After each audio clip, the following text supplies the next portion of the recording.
Initiating login sequence. Welcome to Alyx's world.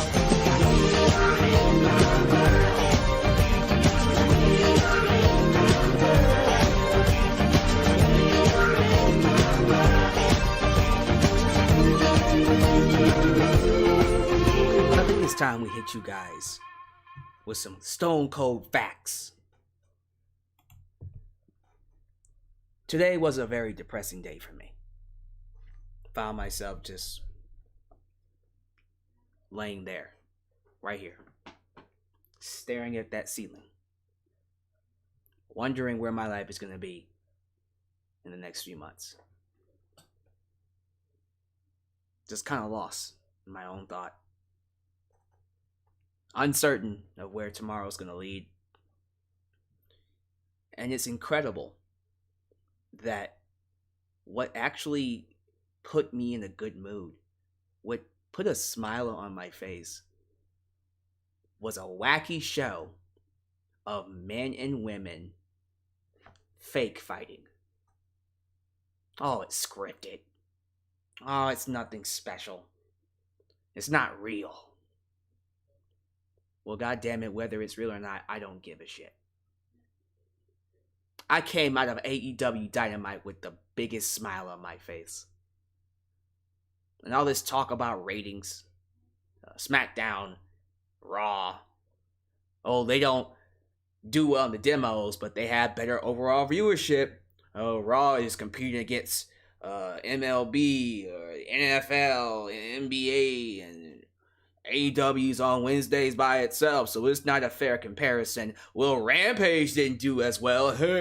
All this shit about ratings. Fuck the ratings. Fuck them. Fuck it all. I don't give a shit. Yeah, congratulations. WWE has more viewers than AEW. But you know something WWE doesn't have? It doesn't have heart. All these fans that go to these goddamn shows sitting on their goddamn hands. Half the arena full, cheering for maybe one or two people, not giving a damn about the rest of the roster. AEW, the show that I saw, every seat was filled. Everybody was excited. Everybody was happy. Everybody was loud. All the wrestlers were having fun. I think we forgot what the whole point of watching wrestling was. It isn't to watch Brian Alvarez report the goddamn ratings every single goddamn week. And by the way, the World Series was on today. So more than likely, this Dynamite might not do well. Might not hit 1 million. Unfortunately. It sucks. And I'm pretty sure the WWE diehards are gonna get off on the fact that Raw and SmackDown beat them again. Demos be damned. I don't give a shit. This whole talk about ratings has made me so goddamn tired. If that's all you got, you can have it. Congratulations, you WWE diehards have a show full of boomers. Because that's who's watching your show. That's the majority crowd. It ain't the 18 to 49 demographic. It's the boomers. The 50 plus. Those are the people carrying your show. You can have the boomers. AEW's for me. I don't give a shit if 500,000, 300,000, 200,000, 20 people are watching it. If it continues to put a smile on my face like it did tonight, I don't give a shit about who's watching what. Tonight was tonight was an awesome edition of Wednesday Night Dynamite. This matters more than your goddamn ratings. So I'm done. Y'all have fun. Y'all go crazy. Because we all know eventually the tide will turn. Just a matter of time. In a year or so, those Raw ratings will continue to plummet, and it will be a lot lower than it is now. And you know that's true. You know goddamn well. While AEW will be on the up and up. CM Punk getting himself into a feud, a program. Bryan Danielson killing it, not just in AEW, but New Japan Pro Wrestling as well. MJF getting the championship run. Hangman Adam Page possibly taking on Cody Rhodes. Cody Rhodes turning heel, getting a championship run too. Y'all just think Tony Khan doesn't know what he's doing. You just think these guys are just giving you shows willy-nilly with no long-term plan. What you don't seem to understand is that despite the fact that these shows have been great, we haven't even touched a majority of these dream matches. We haven't gotten Adam Cole versus CM Punk. We haven't gotten CM Punk versus MJF. We haven't gotten Cody Rhodes versus CM Punk. We haven't gotten Cody Rhodes versus Bryan Danielson. We haven't gotten Bryan Danielson versus Malachi Black. We we'd be here all day. Hangman Page versus Malachi Black. Hangman Page versus Cody Rhodes. We're going to get Darby Allin versus MJF for the first time at a pay-per-view. Jesus Christ. I haven't even touched the women yet. So many things we have yet to see. We barely scratched the surface of what AEW can do. And when they start kicking it into gear, and we do start seeing these ratings go up and up and up and up and up, and the Raw and SmackDown ratings decline, I want to see what y'all diehards have to say about WWE then. So yeah, you have fun. I'm pretty sure Dynamite's going to do a low rating this week because of the World Series. By the way, my Astros are kicking ass, so hopefully they win. But you know what? I don't give a shit. I don't give a shit. If it gets 300,000 viewers, I had a smile on my face by the end of that goddamn show. And that, ladies and gentlemen, is what matters most. And I'm not the only person that has a smile on his face. Everybody in that goddamn arena left smiling. Ear to ear. So I want to thank Boston. I want to thank you for being an awesome crowd. A much better crowd than you would have been with WWE. Hello all, welcome to Alyx's World, a safe space for wrestling fans like you. I'm your host, Alyx, just Alyx. We got a slew of topics to talk about. We're going to talk about Eric Bischoff ripping AEW, their ratings, and of course CM Punk. Gotta get to that one. We're going to talk about the unfortunate news when it comes to Ring of Honor, who could potentially be closing their doors. It hasn't been announced. They're basically going on a hiatus, but based off of reports, they've released every one of their talents. They have released all wrestlers from their contracts. Something's not right. But then afterwards, we'll talk about Dynamite tonight. Easily one of my favorite Dynamites throughout the entire year. And I want you to share your thoughts down below in the comments. Give me your thoughts in the live chat. Talk to me. And I want to thank you for making me a part of your day, all of you.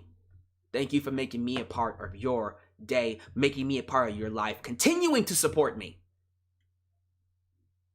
So let's pay some bills, and then we'll get right to it. As always, if this is the first time you watch me and you want more, if you want to hear what I have to say, do me a solid favor. Like the video, subscribe, click that bell to catch all of my content when it comes out. Join the membership today. Be a part of the ever-expanding brand and get an opportunity to request a video of your choosing. Live video, whether it's a topic, a reaction, or a review. You let me know. Also join my podcast, Raw Cognizance. Much better than Monday Night Raw. You best believe it, it's better than Monday Night Raw. Where we talk about pop culture, entertainment news, politics, movies, you name it. The link to that is also down below in the description box. Also, help expand the brand by doing the following things. Like me on Facebook, follow me on Twitter at Just Alex Central. Also, give me a follow on Instagram and give me a follow on Spotify. Donate using PayPal, Patreon, Cashapp, Venmo, and Super Chat. Super Chats are officially on. You can donate at any point in time during the broadcast to get your thoughts played live on the air.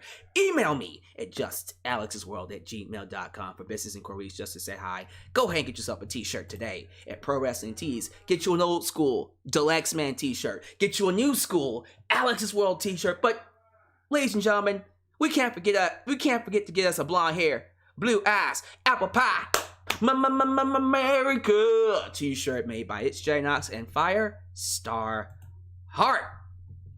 Let me say hello to you crazy bastards. How you guys doing? How we doing? I see them super chats. I'm gonna play them in just a second. We got 100 people in here. Strong. 100 people strong. I like it. That's what I like to see. That's what I want to be seeing for my AEW reviews. None of this 40, 30 people. We need to be seeing 100 plus all up in here. Show some love to the moderators. Ultra Shout 97, Firestar Heart, Alyx, Zemi, and Godzilla Hot. And a special shout out to Chase Games who's celebrating his birthday today. Happy birthday, Chase Games. Thank you so much for continuing to support me. And thanks for choosing me to celebrate your birthday with you. Could be watching Solid Monster, could be watching Good Mic Work. You chose me. Happy birthday. I don't know if it passed or whatever, but happy birthday, man. Everybody say happy birthday to Chase Games. Show him some love. That's what we here for. All right, let's get some shout outs here. I'm just going to read it off. Saying hello to the following people. Taryn Jones, Jojo, Rick Rosar, Mom and Joe, Arredondo, Janelle Jackson, New Japan Pro Wrestling Girl, R1D166Y. R1D, how about that? Ethan Parker, EGD. We also got Husky158, Dre Monstar, 870. That's a new name, I think. Are you new? You're new. Welcome. Please subscribe. I hope you are. Well, if you're in the live chat, I guess you are subscribed. Good to have you here. Travis the Gaming Snorlax, Chemo Embryo, HBK Tokyo. We also got Demetrius B, Nick Infinite 1992, John Beal II, Gen X 6887. We also got, who else we got in here? Ashley Greer Crotter, Agus Chaos, Adam Ritter. We got Imarella 408. We also got Truefire 901, Anthony Y. Let's do two more, then I'll play some super chats. Jordan Williams, Hades Kobayashi, and last but not least, let's give it to Rolando Sabio. Welcome, everybody. Welcome. Thank you for making me a part of your day. Again, saying happy birthday to Chase Games. And let's go ahead and play these super chats. See what y'all crazy folk been saying about AEW and the like.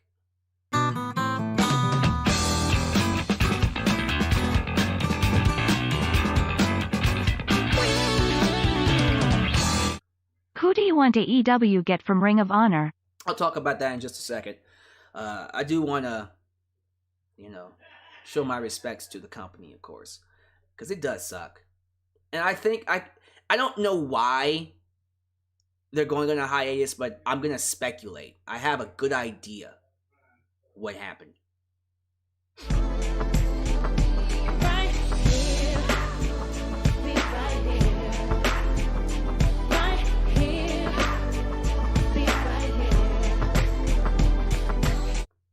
I love AEW so much I enjoyed 2 weeks ago at Miami, Florida. I hope AEW kick WWE butt and make WWE out of business forever. They'll probably, much as I would like them to kick Vince McMahon's ass, you're probably not going to see too much happening until a couple of years from now, but that's fine with me. Let's go, man. Let's do this. Now, let's talk about Ring of Honor. Let's go ahead and just get the news from the company itself. They posted this on their Twitter. I'm just going to read it off. It says it right here. Throughout the pandemic, our top priority was to keep everyone healthy and safe. And despite not producing any live events over 18 months, we were able to keep everyone fully contracted. We now find ourselves at a time where we need to make changes to our business operations and are planning a pivot for Ring of Honor with a new mission and strategy. This year will culminate with a final battle in December, and we will be taking the first quarter of 2022 to work internally to reimagine Ring of Honor. ROH has the most dedicated fans in the industry, and we appreciate their loyalty and patience as we conceptualize ROH. We anticipate returning to live events in April. We anticipate returning to live events in April for the Super Card of Honor with a new fan-focused product and provide a unique experience for wrestling fans. So,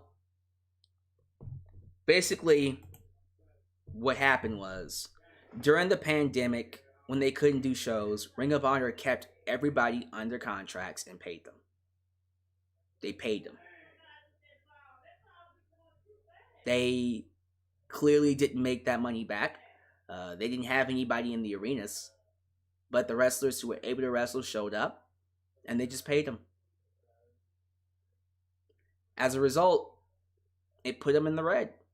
So, yeah, it makes sense that by the time next year hits, they're just going to have to take a break because they probably can't afford to continue making shows, producing shows at this point. So, I feel like, first off, I'm not going to say this is the end of Ring of Honor. But if it was, what a way to go out. They went out the right way. The pandemic was not planned. But the fact that they still showed respect to their wrestlers, still paid them, that is amazing. That is amazing. That is just... You gotta give them credit. That is something most companies would not do. A lot of other companies would have fired their employees. Ring of Honor said, nah, we're going to pay you. And they're at a point now where clearly they can't do it no more. So, the question everyone has, I pretty much can guess is, what happens to all the talent? Well, Dave Meltzer is reporting that they released everybody.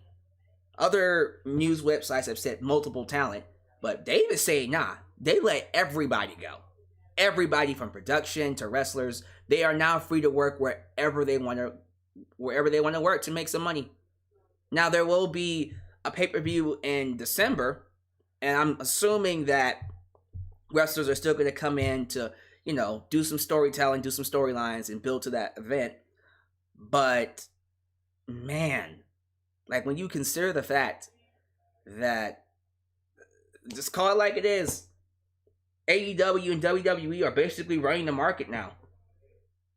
I'm sorry, like, Ring of Honor wasn't even in my forethought.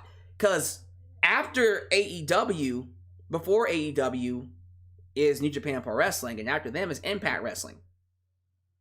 I wasn't even thinking about Ring of Honor. That's how bad it is. It's really bad. So, I'm hoping that things work out for everybody. I'm not going to sit here and say this is the end. I refuse to go ahead and carve that tombstone for a company that, did the right thing during a pandemic. They did the right thing. But I will say this, and this is a conversation I had with Jeff, aka Schlag Daddy from OTRS Central. You know him as Off the Rope Show. From Off the Rope Show. We were talking about what can be done to help ROH out. And me and him were both thinking the same thing. What can Tony Khan do? We both went straight to Tony Khan. Now, I did the typical thing, and I was like, I guess he can just hire all the talent, give them work. No, credit where credit is due. OTRS Central did a better job. Gave us a better idea. And he gets all the credit for this. And I'm not going to take it from him. He said this. He said Tony Khan should purchase ROH and make ROH the feeder system for AEW. Basically, all the talent that AEW has, send some of them down to ROH as if it's his developmental, aka NXT. You could even have some appearances from CM Punk. Maybe even bring in a Bryan Danielson. If they ever get Samoa Joe, have him make appearances. You can have Lance Archer move down to ROH, be an ROH World Champion down there for a year. Everybody that's not getting featured on AEW TV will go down to work with AEW's feeder, Ring of Honor.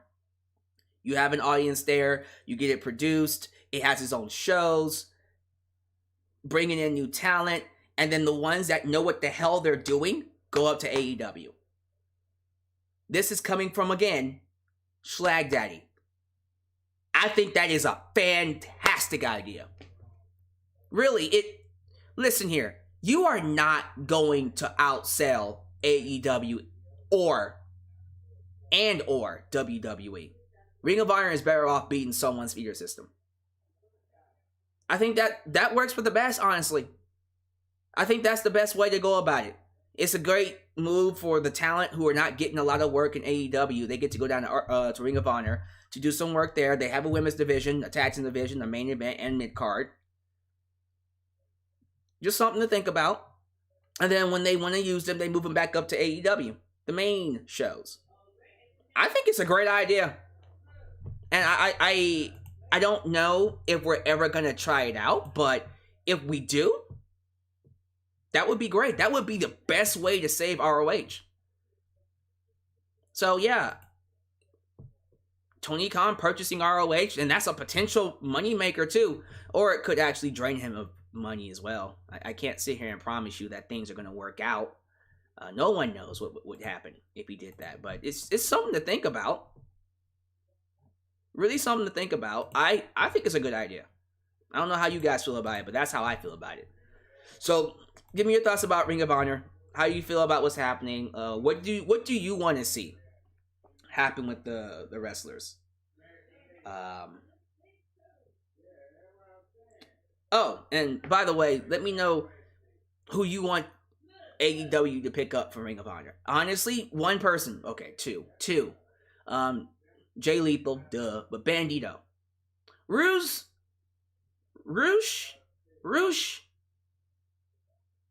I guess since he's related to Andrade. Sure. Okay, 3. Jay Lethal, Roosh, and Bandito. Maybe. So something to think about.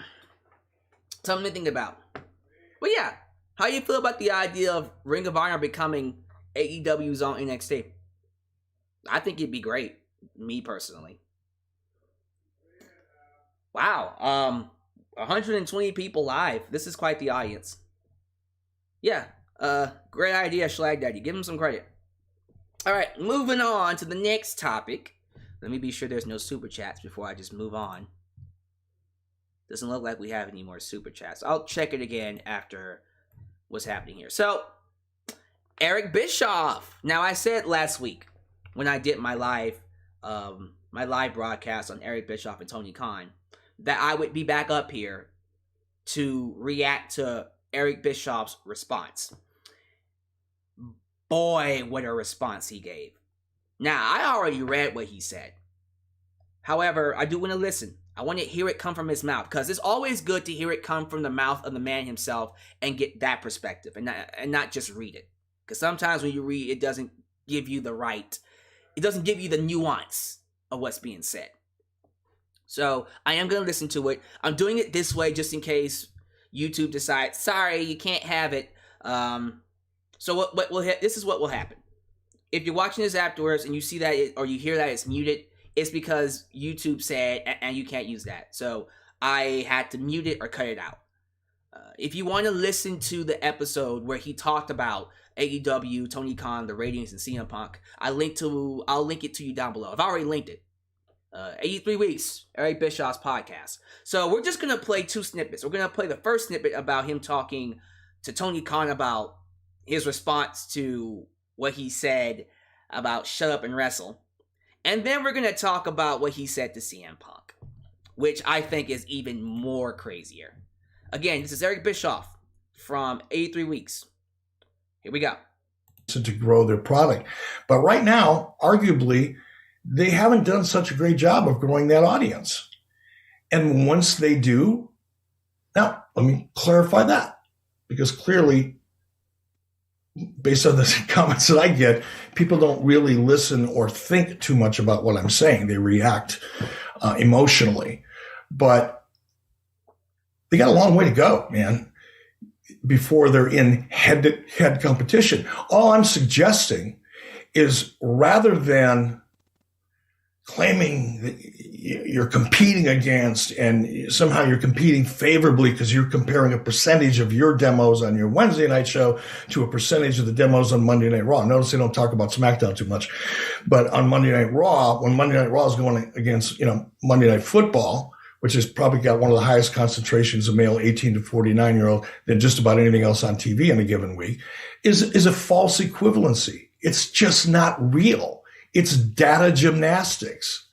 So I hope Tony and I can maintain a relationship. If we do, I'm be grateful for that. If we don't, that's life.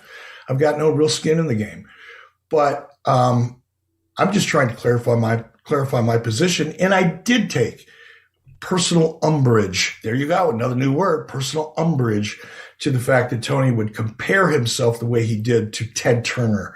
I just think it was a dumb move.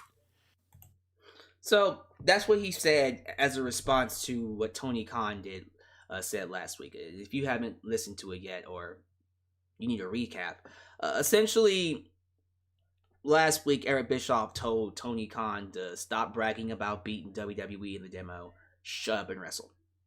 And Tony Khan responded, of all people to tell me to stop bragging, the man that came down from the ceiling on a fucking motorcycle, who couldn't use their young talent properly to the point that they had to leave? You want to tell me to stop bragging? When I'm not the one going to war with WWE. They came on my turf during my time slot to fuck with me. I didn't start the war on Wednesdays. I didn't start that 30-minute head-to-head on Friday. They came to our turf. They're fucking with us. And, you know, he kicked their ass in the demo. Like, take the victories where you can. I get that. But Eric Bischoff is essentially saying, okay, yeah, congratulations. You might have got a small victory in the demo, but overall, you still got your ass kicked. And let me just say something about that. And again, this is why I just want to say fuck the ratings. Because, yes, of course, everybody knows and this is one of those things, too, about Eric Bischoff saying, you know, he should go to war. If you want to compete, why don't you compete with them on Fridays or Mondays? Mondays or Fridays? Because they get stumped. Let's just call it like it is. AEW is not ready yet to go to war with WWE. Period. We know that. So why go there? Why go there? They went to... I think Tony Khan said in an interview, he didn't even think about doing Wednesdays. He wanted Tuesdays. Tuesdays or Thursdays. The network chose Wednesdays. This is not the same thing with Eric Bischoff, who had the ear of Ted Turner and went, give me Mondays, let me compete with WWE, and then he had it. I doubt Tony Khan could compete if he wanted to, because even the network folk know better. It's not the same thing. This whole deal about Tony Khan bragging about the ratings is only because they fuck with him. So he's going to take the small victories where he can. And I don't appreciate Eric Bischoff continuing to remind us that, you know, AEW is not doing very well in the viewership. Like, yes, congratulations. You've spoken the truth. And I'll say it. Yeah, AEW is not necessarily growing their audience. Neither is WWE. That's not just an AEW problem. That's a wrestling problem. We don't have any megastars anymore. The type of people that can create new fans. We don't have those people anymore. The John Cena's, the Rocks, the Hulk Hogan's, they're gone. They're done. They're dead. Not dead. Yet. Jesus Christ. Taker. But a majority of these legends that were able to create new fans, that were able to set the trends, be the trends instead of following trends, the Stone Cold Steve Austins, the Bret Harts, the Ric Flairs, woo, all these people that were making wrestling fun, we have to create new ones now. We have to create new ones. And that's going to take time. That's going to take time. So yeah, thanks. Eric Bischoff's right. He's absolutely right. The whole, well, we beat him in the demo. Call it mental gymnastics or whatever. It's a small victory. I'll take it. At least AEW's able to say, well, our younger audience is bigger than your fucking boomer audience, WWE. I mean, I'll take that as a small victory. Yeah, congratulations. You have more viewers than us. A majority of them are over 50. I hope you're proud. But who gives a shit? Let AEW celebrate the small victories. It's a small victory, yes. It doesn't mean that overall that they'll do better in market shares, that they'll be winning any kind of ratings war if they ever go up against WWE, which I think is stupid. I don't think they should do that. If they did that, that would I won't say it would be the death. No, I'm not going to say it would be the death of AEW, but it would be one of the dumbest things they could do, and it could lead to the death of AEW. So I hope and pray that when it's all said and done, that when they decide to finally go to war, to finally go head-to-head with WWE, which will happen one day, they actually have the right people in the right spots that can actually draw and create new fans. Because that's the only way that this war is going to matter. All right. Let me move ahead to what he said about CM Punk. Now, this one is the one I want to hear because this one was crazy. All right, here's Eric Bischoff on CM Punk. WWE delivered more total viewers than on a third or fourth tier cable outlet than AEW did with one of their highest profile pieces of new, fresh talent, and WWE outperformed them. Now, if you don't want to acknowledge that, and you want to shift everybody's on the internet, your social media, shift that focus over to a key demo for a 30-minute period of time, hurrah for you. It's not real. Not when it comes to context. But my point in this this diatribe is that Vince caused you to make a big move that, in my opinion, was less than flattering. Punk hasn't delivered.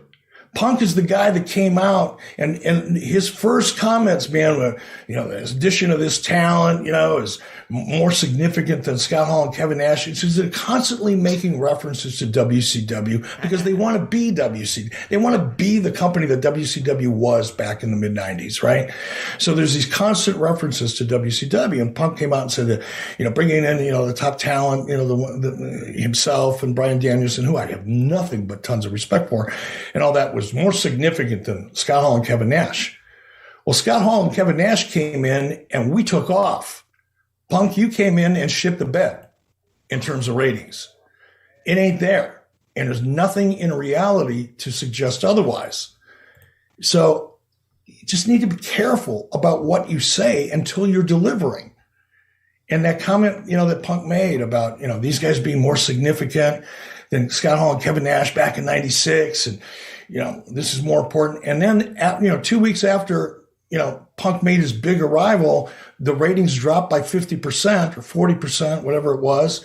And then Punk came on. This is what lit my fuse. I wasn't going to comment on any of this until Punk came out and said, well, it's going to take 5 years for the effect of this talent to really, show up significantly in the ratings.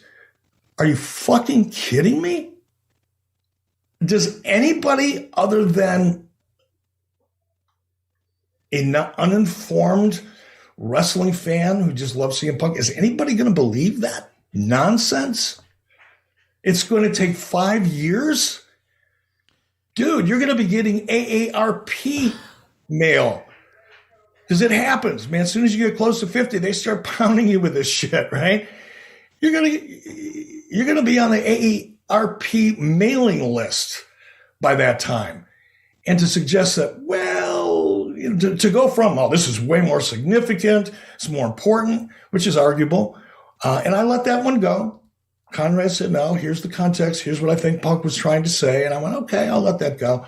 But then to come out a couple of weeks later after, in my opinion, he should be embarrassed. And for the ratings to take the dive that they did after his debut suggests to me that he ain't as hot as everybody's trying to make people think he is. Wow. If he was, the numbers would be much bigger. Here's a pro tip for. So that was a lot. The ratings one, and you know what? When it comes to the ratings part, we'll let Eric Bischoff have that one because he's right. Overall ratings, when it comes down to it, it basically gives you an idea of what's popular. Yes, you can look at the demos and you can see that whatever show has higher demos will appear more in the charts, higher in the charts, for sure. Absolutely. But the problem is overall viewers is a good indication of who's watching what more. And Eric Bischoff, he beat WWE for 83 weeks straight for a reason. He knows what he's talking about. So I will give him that. I have conceded that AEW more than likely will not beat WWE in the ratings for the next year or so. For the time being. Now, after some time, I do expect that to shift. But today, absolutely not. If they go head to head with SmackDown, they will get their asses kicked. They will. Period. This is where I have to give Eric his reality check. Because clearly CM Punk struck a nerve. He has a big fat issue with CM Punk. This whole idea that CM Punk shit the bed as a draw. Do I need to remind you that his return, CM Punk, not even announcing his return, the rumor, off of the rumor that he might return, the rumor of CM Punk returning packed out a fucking arena, 20,000 seat arena. This whole idea that CM Punk is not a draw. Oh, what about the ratings? What about the ratings? He's not even doing anything. The guy just came back. And all he's basically been doing is showing up and the crowd's being happy to see him. No program yet. No real character direction. He's just here. And you know what? I love that. He's been gone for 7 years. Not only was he gone for 7 years, we never even thought he would come back. So maybe Tony Khan just, maybe like anybody else would do, just went, you know what, Punk? I'm just glad you're back. Let's just send you out there and wrestle some of the young folk. And you know what? I'm happy CM Punk didn't come in and do something that would probably hurt the company, which is, I don't know, win the championship from Kenny Omega. Because you know damn well, here's what pisses me off about Eric Bischoff. If Eric Bischoff ran AEW, you know goddamn well they would have brought CM Punk in and gave him the championship. Immediately. They would have given him that championship. He would be stale right now. He would have been stale by this point. Tony Khan is smart enough to know, you know what? I don't want to give away Punk too much right now. Let's just have him coast. Let's have him come in, wrestle some people, reestablish himself. It's not like people don't think he can do it anymore, because clearly he still has it. But let's not forget, the guy is still coming off of a horrendous streak in UFC. So we need to reestablish, reaffirm, and recreate that connection with the audience. How do you do that? By having him win fucking matches. Not the greatest storyline in the world, but it's necessary in terms of building him for something that's going to matter. I like the mini feuds, the matches that he's having. Really enjoying his stuff. Really enjoyed the match with Bobby Fish tonight. Probably the weakest match he's had so far, but everything else he's been doing, Darby Allin, fantastic. Daniel Garcia, fantastic. Matt Sydal, fantastic. He's reestablishing himself with the audience. And Eric Bischoff throwing it in our faces, throwing it in his face that you shit the bed with the rate. I'm sorry, what did you expect him to do exactly? See, even I wasn't crazy enough to know that when CM Punk showed up, that they were going to all of a sudden start beating SmackDown in the ratings. Start beating WWE Raw in the ratings. I wasn't that crazy, especially with them bringing back Brock Lesnar and Becky Lynch of all people. Oh, you already knew that was a response to CM Punk coming back. WWE has more star power. They have more stars than AEW does, so of course they're going to have more viewers. You were not considering that factor yet. And this whole idea that people thought CM Punk was going to magically just flip and people were going to start watching him when he hasn't even gotten into a program yet. We haven't really done anything with CM Punk. He's just been wrestling. It's funny that Eric Bischoff says shut up and wrestle. That's all he's been doing. Punk has just been shutting up and wrestling. Then he wants to get on him for not being oh, you shit the bed. All because he said that AEW getting CM Punk and Bryan Danielson was more significant than WCW getting Scott Hall and Kevin Nash. Wow. Was he that butthurt? Sounds like Mr. Bischoff was butthurt. That's what that sounds like. And he threw a hissy fit. So I don't want to hear this shit. Alright? We haven't even... Like I said, who has CM Punk faced that was a big name? Yes, he's fought Darby Allin. That's the biggest star he's fought so far. Hasn't faced Cody Rhodes. Hasn't fought Kenny Omega. Hasn't fought Bryan Danielson. Hasn't fought Hangman Page. Hasn't fought Malachi Black. Hasn't fought Adam Cole. Hasn't fought anybody in the Elite. Hasn't fought Miro. Hasn't fought fucking Lance Archer. Hasn't fought Minoru Suzuki. Hasn't fought anybody. He's just been working with young talent. Like, what? Like, we haven't even gotten Punk yet. He's just... Right now, he's just glad to... He's just good. Damn, dude. And you already know. You already know. When CM Punk does eventually get into a feud and something tells me the first major program he's gonna have is with MJF. You know fucking well when he starts doing shit with MJF, that shit is going to smash really hard. We haven't even considered the fact that there's so much for him to do. So I guarantee you, when things start popping off with him, this talk about ratings, with this talk about well, he's not drawing the overall viewership. My friends, keep that same energy next year. I'm gonna remember this moment a year from now, when everybody was giving AEW shit for not drawing major ratings. Okay, you're right. You can have that. Congratulations, you're absolutely right. When they flip it next year, might not even be next year. When they eventually flip it, I want y'all to come back up here and tell me how wrong you were. And how much of an idiot or idiots you were not being patient. Let's play some super chats, and then we'll get to our Dynamite review.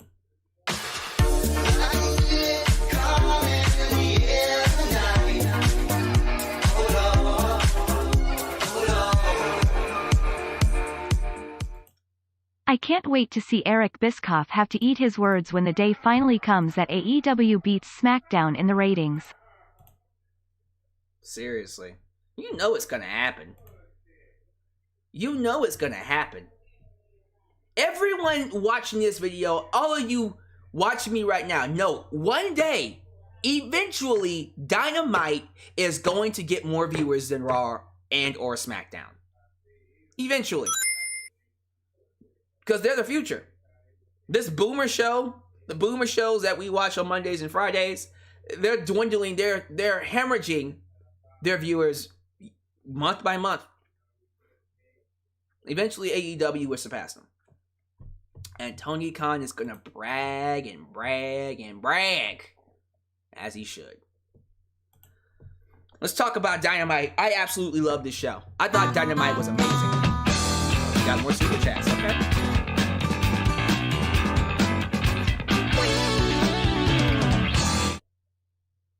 Your Astros are winning 7-2 right now. Yay, Astros! Woo!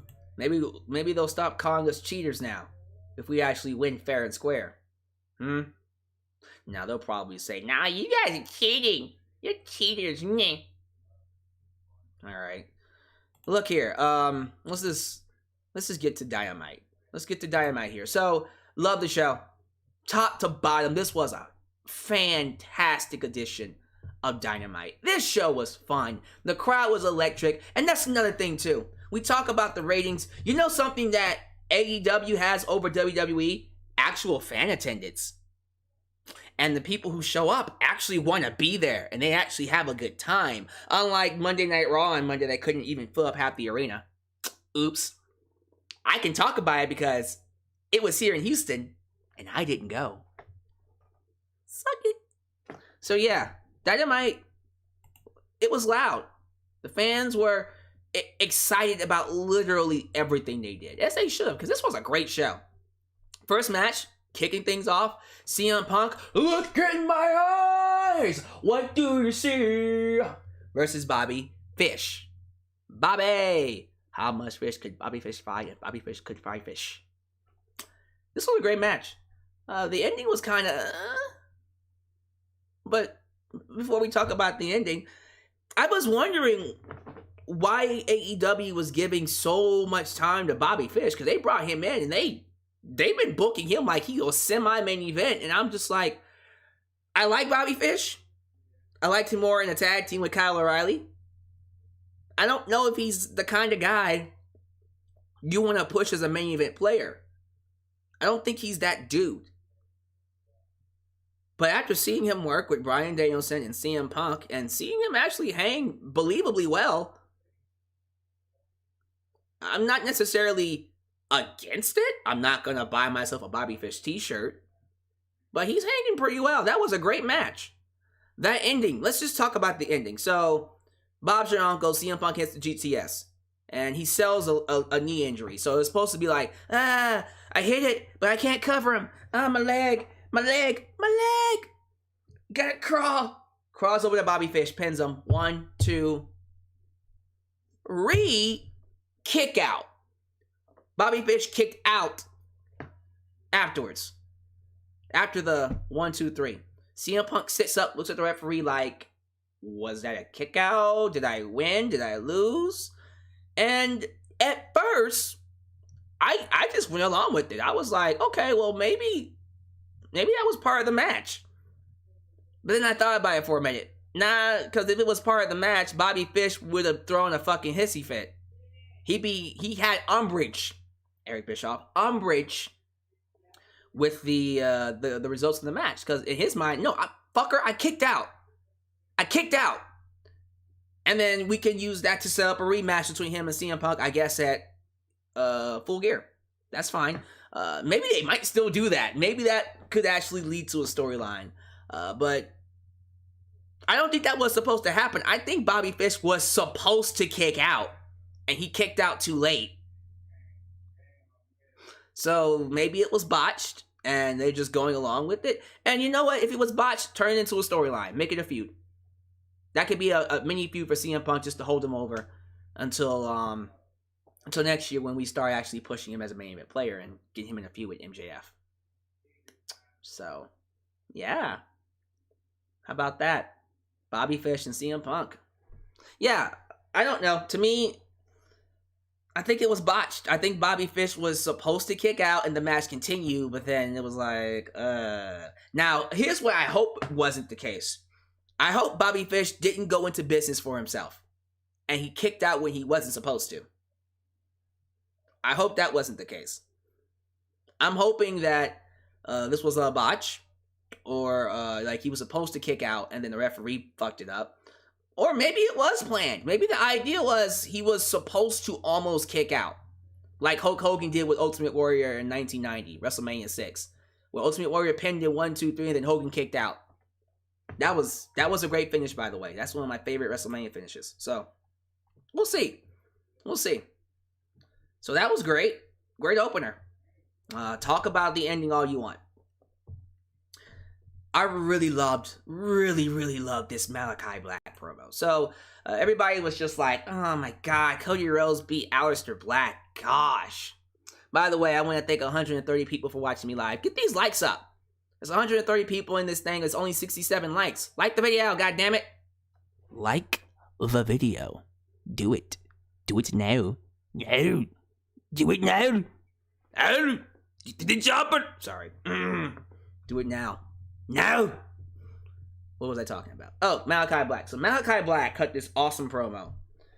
Basically referencing last week when Cody Rhodes beat him. 1, 2, 3. Malachi Black basically looked him in the face on camera and said, bitch, you thought it was all about pinning you? Malachi Black says, I turned the audience against you. I divided the Nightmare family.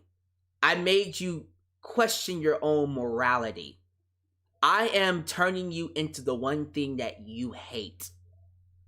So yeah, you pinned my shoulders down to the mat, although I pinned you twice. You got a victory over me, but ultimately I won. I beat you mentally. I ruined your life. And now everybody hates you.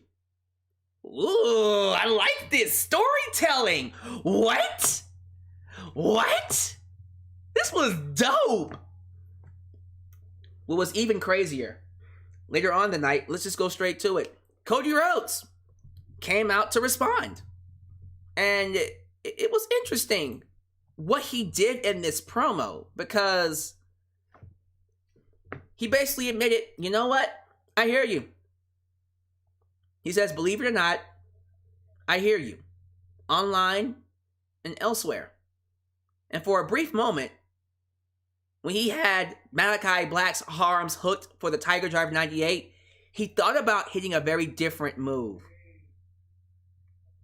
And what would have happened if he had hit that move? Because even I was kind of thinking about, what if he hit the pedigree? That would have been nuts. Would he have sneered and broken the covenant to not challenge for the world title? If you're going to boo the narrative, boo the true narrative. And don't forget the man that built this company. Cody basically said, I built this place. I run this shit. Took his shoes off and throws them into the crowd. And asked people to walk a mile in his shoes. You don't know what I go through. You don't understand what I do, brother. Take a walk in my shoes, brother, says Hulk Hogan in 1996 before he turned heel. I will never give up.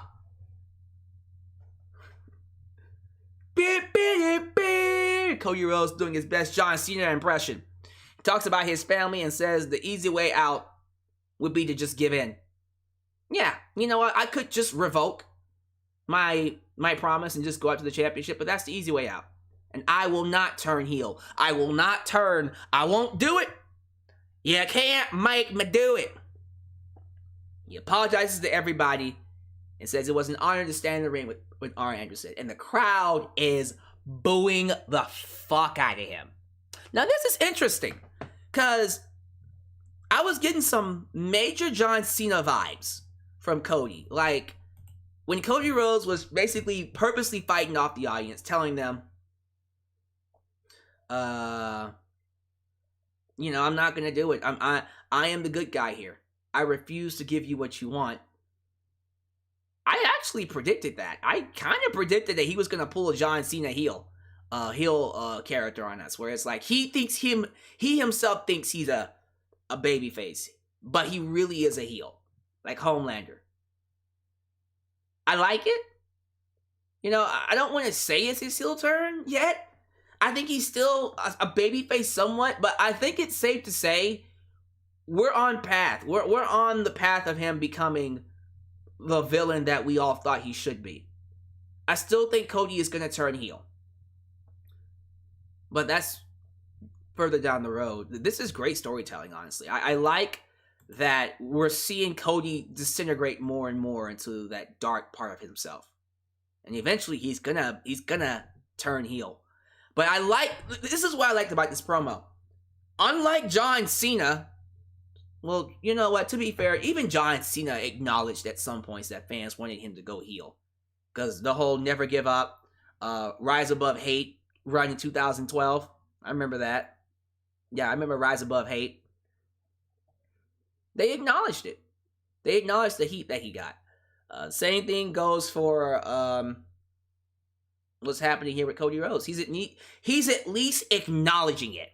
If he was just to pretend or ignore the boos, then that would have been a slap in our face. The fact that he acknowledged it, he's admitting on camera that he will not turn heel, lets me know the motherfucker is getting ready to turn.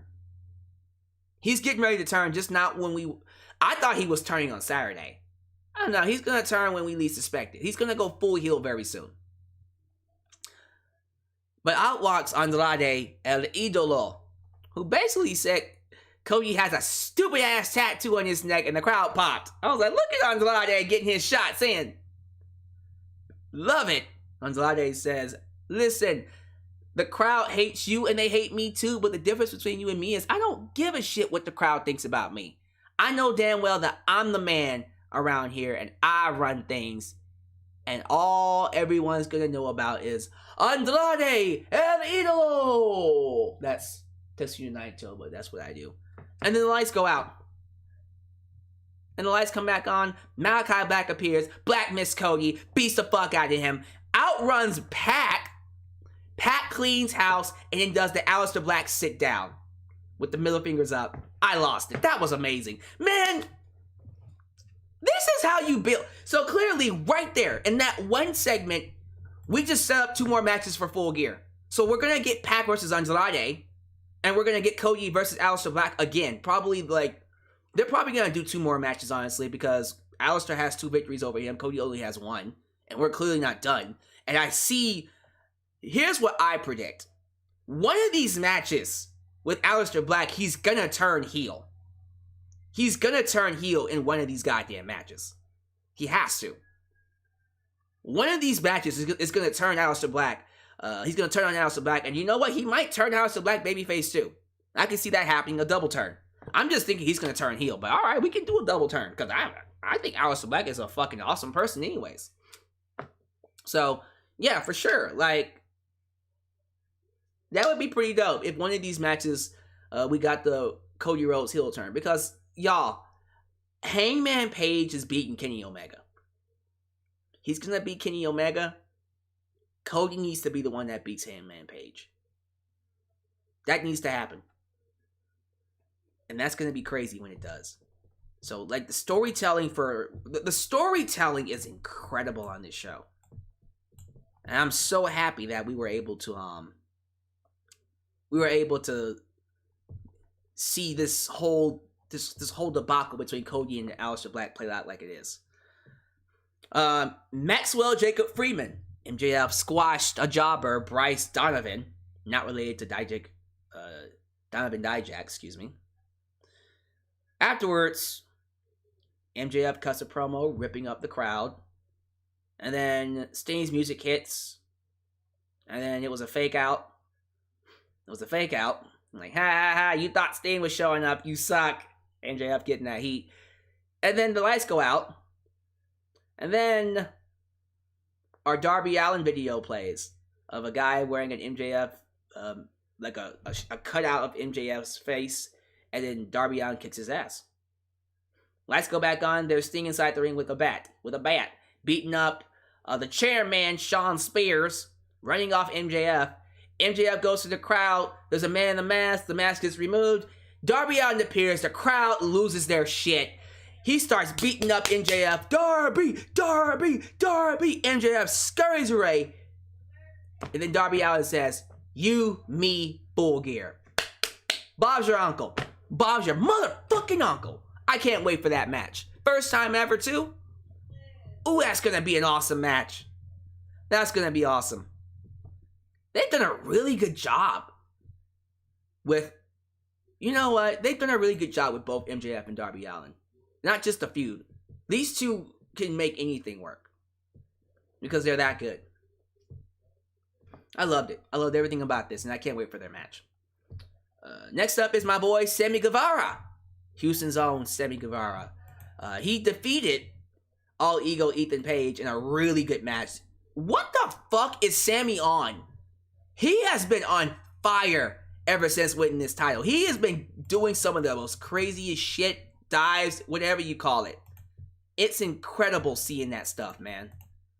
It's incredible seeing it. And I'm so happy that Sammy is getting this run, because he's earned it. Sammy's been on fire, man. Sammy's been killing it. Sammy has done a lot of good things tonight. And I personally am very happy to be able to witness it, because he's doing great things. He's doing great things, man. And I hope continuing going forward that they continue to trust him to trust him in these spots. The stuff he did in this match, the corkscrews, the moonsaults, the daredevil stuff, and Ethan Page putting him over too, that was really cool. And then, of course, he beats Ethan Page. Here comes Scorpio Sky. And then the Inner Circle makes the save. We get the Judas singing along. I'm a coming. And then Jericho rips him apart on the microphone and tells us that at Full Gear, it's going to be 5-on-5. top American team dipshits versus the Inner Circle. And it's gonna be a street fight. Sound good to me. I like it. Real quick, also a big shout out to my brother from Houston, Sammy Guevara. You killed it tonight. Keep doing your thing. Alright, so I would give a quick shout out to Sammy because he did such an excellent job tonight. So, love that. That was awesome. I can sit here all day and just gush about this show. What came next? Was next Hikaru Shida? No, it was the Lucha Brothers announcing they're gonna fight FTR for the tag team titles at Full Gear. Sounds good to me.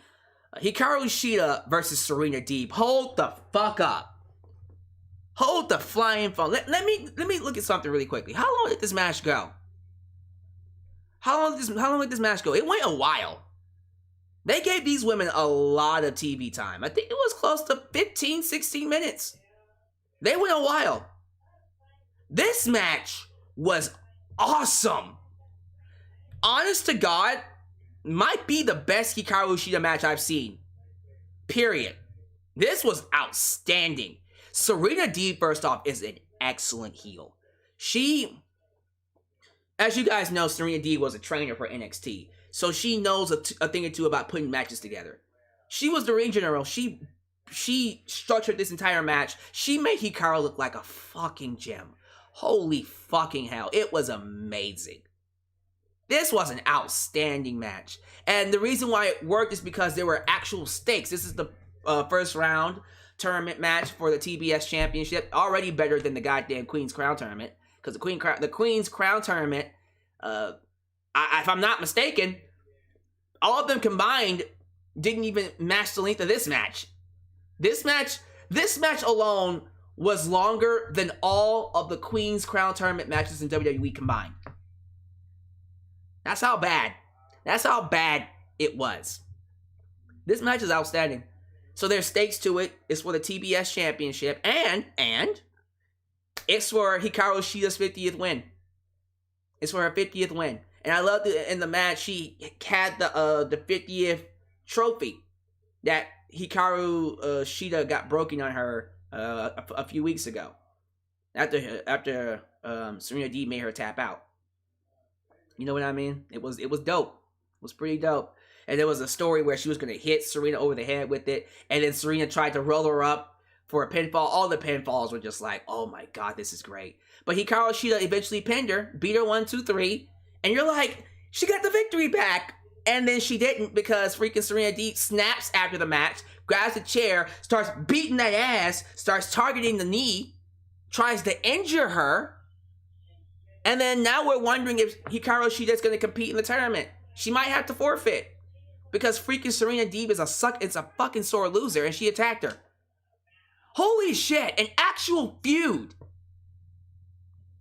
An actual feud. Now there has to be a rubber match. If Hikaru Shida gets taken out of this match, fuck it, that's a pay-per-view match right there. That's a pay-per-view match. Hikaru Shida versus Serena Deeb? They might push it off for later, though. But what if Hikaru Shida gets taken out of the match because of Serena Deeb's attack? Yo, that's how you build interest. That is how you build views. This is what's going to help your women's division. All this talk about the women's division sucking. Where y'all at? Where the haters at? Where them haters at? Where them haters at? Where the haters at? Where them haters at? Where y'all at now? A couple months ago, the women's division sucked. Oh my god, the women's division, they suck. Women's division sucked. Where's the hate now, huh? Where's the hate now, huh? Where's the hate? What about the women's division suck? Oh, right. You can't say nothing now. Because WWE is the one putting on 2-minute matches. And AEW actually has storylines. Someone told me that Serena Deeb versus Hikaru Shida was 11 minutes. Wow. 11 minutes. No, for real, where them haters at, though? Where y'all at? Y'all ain't saying nothing. This is awesome. This was amazing. I loved everything about this. I'm happy it's Hikaru Shida involved with Serena Deeb. That's really fucking cool. That's just awesome stuff. Props to whoever put that storyline together. That was great. Speaking of tournament matches, Jon Moxley, Jon freaking Moxley, came out and absolutely destroyed Preston Vance, aka Dark Order's number 10. Destroyed him. Ripped up his mask, bit it, busted him wide open, hit him with the goddamn paradigm shift, pinned him 1, 2, 3. And he showed no remorse. He's a monster now. He is a fucking monster. I'm loving what they're doing with Jon Moxley. He's not paying anybody no shit. He's cold heartless now. Ever since his daughter got born, he said, I don't give a shit about anybody or anything. I just want to hurt. I just want to hurt people. That's really good. That's really good.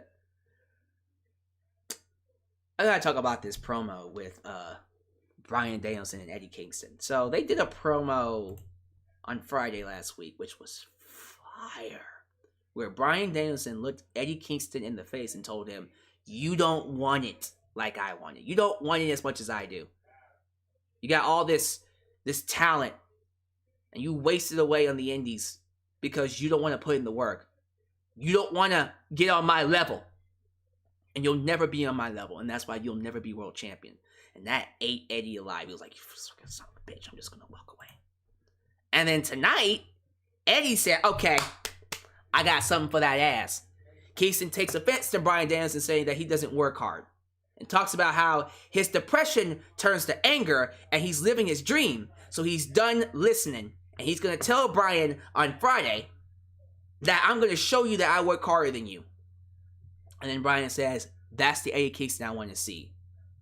But he needs to understand there are so many people in this locker room that want it just as much as he does. And no one outdoes me. He's going to prove that he's the best. And he's going to run through both Jon Moxley and Eddie Kingston. I mean, we're just going to leave. Are we just going to pretend that poor old Orange Cassidy doesn't stand a chance? He doesn't. Who the fuck are we kidding? He's not winning next week. So, yeah. I'm going to be watching that show. Rampage looks like it's going to be a great show this week. They got Bryan Danielson and Eddie Kingston. Please make that the main event. That should be the main event. Don't open the show with that. That's the main event. Britt Baker is taking on Abaddon in a street fight. Yay. And I think Lio Rush and Dante Martin will be taking on the Sydal brothers. No. I take that back. Nah, sorry. The Sydals, one of the Sydals got injured. Not Matt, but his other brother. I think it's Mike Sydal. Mike Sydal got injured. So therefore, it will be Matt Sydal versus Dante Martin. Let's go. That looks amazing. Was kind of hoping we would have Lio Rush wrestle, but alright. Sure, whatever. That does suck. Can't wait for that. That's really, really cool. Alright, and then I think after that was the main event. The main event! Oh my god. So, listen, I know damn well Jim Cornette is going to shit all over this main event. This is Jim Cornette's worst nightmare. I know he hated it. I know he did, but you know what? I loved it. This was a PWG comedy match, and it was fantastic. Give it 10 stars, Dave Meltzer. Give it 10 stars. This was awesome. The Dark Order versus the Super Elite. This is the first time the Super Elite actually lost. The Dark Order got their victory. But you know what? Man, this was fun. You had the Dark Order coming out dressed as Bambi and fucking who was it? Let me get it out. So it was Bambi, some cowboy. Cole Cabana was dressed as Brandon Cutler. And then Kratos was fucking I'm blanking on his name. Jesus Christ. Garrison.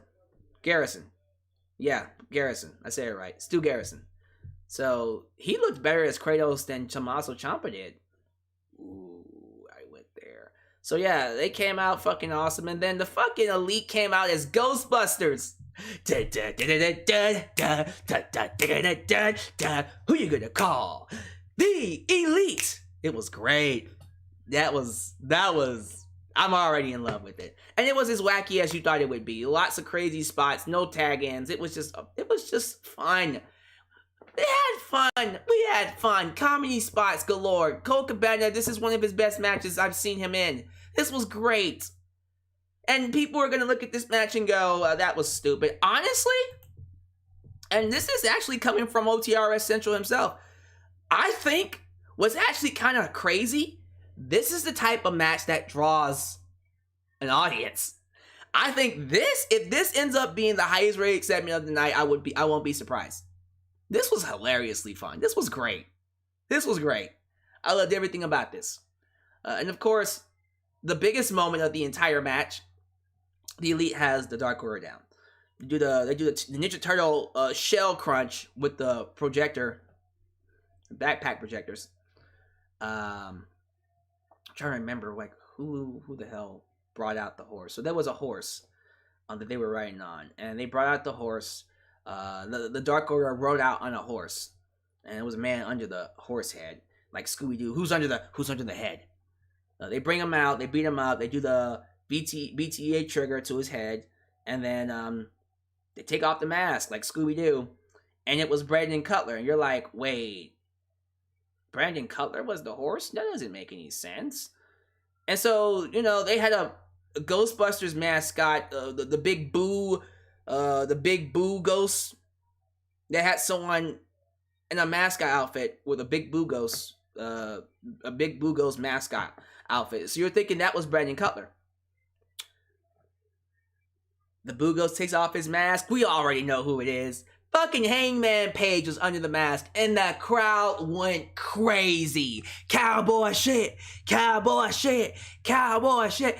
Cleans house, beats up the Elite, helps the Dark Order get the victory, and that was such an awesome way to close the goddamn show. Goddamn, I love this show. I don't give a rat's ass about what the ratings are. It can be 500,000 for all I care. I thought the show was awesome. I had fun. My day was going horribly. I was in this goddamn bed looking up at that ceiling, wondering where my life was going to be. I still don't know where my life is going to be. I'll probably be depressed again tomorrow. But for 2 hours, I was able to forget about it and just enjoy wrestling. That matters more than ratings. Fuck your ratings. SmackDown will be AEW this week. Congratulations. I'm already giving you your goddamn trophy. Matter of fact, take all the trophies for the rest of the year. Here's your trophy for the month of October, for the month of November, December, January, all the way up to April. Here you go. Here's your trophies.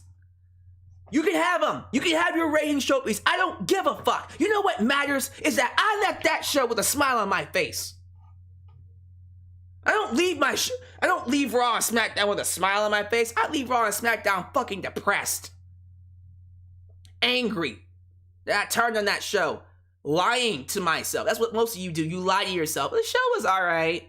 The show was better than it was last time. You don't have to say that about Dynamite. You come on Dynamite going, God damn, that show was great. I want to buy a ticket so I can be a part of that experience. You don't get that with WWE. So yeah, enjoy your fucking ratings victories. Because that's the only victory you have. And the moment you lose that victory, you're not going to have anything else to say. And that'll be coming very soon. Keep that same energy when it happens. Woo! So I enjoyed Dynamite tonight. I thought Dynamite was great. How did you guys feel about it? I'm going to turn on Super Chats here. Thank you guys for subscribing, making me a part of your day. The Dave Jefferson. You guys give me your thoughts. I wonder how you guys will be responding to what I have to say. We kept it strong, over 100 people. That's good. Like the video, y'all. We're at 84 likes. Get them likes up, goddammit. Get them likes up. All right, let me see what y'all talking about. Jay Grand Finale says Eddie Kingston and Bryan Danielson's going to be fire. Oh, absolutely. That's going to be amazing. It's going to be fire. Did I say Garrison? It's Stu Grayson. My bad. Stu Grayson. Someone just said Alberto Del Rio is free. He's free? What do you mean by that? Why is he saying he's free? Apparently, my Astros won. Astros win the game. Yay. That's right. My Astros about to get a championship, bring it to Houston. That's what the fuck I'm talking about. Deeb really is the best technical wrestler in AEW's women's division. Yeah, Serena Deeb is the shit. Serena Deeb is the fucking shit. HBK Tokyo, damn your ratings. Damn your fucking ratings. Damn them. Damn them. How do I feel about Max Caster? Max Caster's cool. If he's not making rape jokes, I think he'll be amazing. Making references to rape. Ethan Parker. Didn't his return draw a bigger audience than the pay-per-view that AEW had weeks later? Yeah. CM Punk's return actually drew a bigger audience than WWE shows did. JoJo says, I'm happy CM Punk is back. Dope Doves Productions says, who has more momentum? Who had more momentum for his return, CM Punk or Edge? CM Punk definitely had more momentum than Edge. Now, both of them coming back was a miracle.